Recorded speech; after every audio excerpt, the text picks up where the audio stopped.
গণভোট এই আমাদের জাতীয় নির্বাচনের ভোটের আগে যদি হয়, তাহলে হঠাৎ করে যদি এর অংশ এরকম হয় যে 20% 30% ভোট করলো, তার মানে তাতে করে বোঝা যাবে 70% মানুষ এই গণভোটে অংশগ্রহণ নিলেন না, তার মানে তারা না করলেন।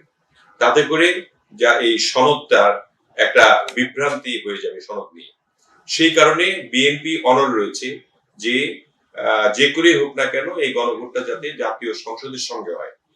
এই জন্য প্রয়োজন যে জাতীয় সংসদের সকল প্রার্থীদের যে মানুষ ভোট দিতে আসবে, সেই সঙ্গে একই সঙ্গে যখন দুইটি ব্যালট থাকবে, তখন জাতীয় সংসদের ভোট ধানের শেষে একটা ভোট দিল, অথবা অন্য মার্কায় একটা ভোট দিল, তৎসঙ্গে হা বা নার একটা ভোট দিল, এবং তাতে করে 80-85% লোকজন ভোট দিতে আসবে। এবং বেশিরভাগ আমরা বিশ্বাস করি যে মানে গণভোটে সবাই ভোট দেবে এবং গণভোট পাস হবে, এবং আমরা তো চাই গণভোটের ভিত্তি পাক, আইনি ভিত্তি পাক।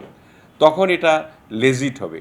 আদারওয়াইজ এখন যদি ভোট করতে যায় এবং তাদের জামাত বা অন্যান্য যারা ইসিকে বলছে, তারা আমার মনে হয় খুব বিশ্লেষণ করে কথাটি বলছে না।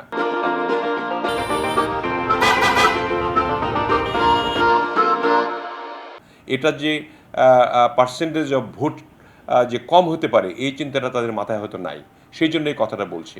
তাতে করে মানুষের না অংশটা বেশি হয়ে যাবে, কারণ 20-25% বেশি হা না বেশি ভোট দিতে আসবে না। আর আপনি বলতে পারেন যে কেন তাহলে একসঙ্গে আমরা চাচ্ছি, বিএনপি চাচ্ছে কেন, যে প্রার্থীদের সঙ্গে সঙ্গে তারা প্রার্থীর ভোটতে এবার 85-90% আমরা আশা করছি। 17 বছর মানুষ ভোট দিতে পারে না, এবং 17 বছরের মধ্যে এই নতুন প্রথমবার অবাধ, নিরপেক্ষ, সুষ্ঠু নির্বাচনের জন্য তারা ভোট প্রদান করতে আসবে। যার ভোট যাকে ইচ্ছে তাকে দিবে, এই যে একটা অনুভূতি নিয়ে মাঠে আসবে, তখন তারা এসে আসবে অনেক। এবং তখন দেখা যাবে যে গণভোটেও 80% লোক ভোট দিয়েছে। সেক্ষেত্রে না যদি 10% দেয়, 70% তো আপনার হাঁ পড়বে।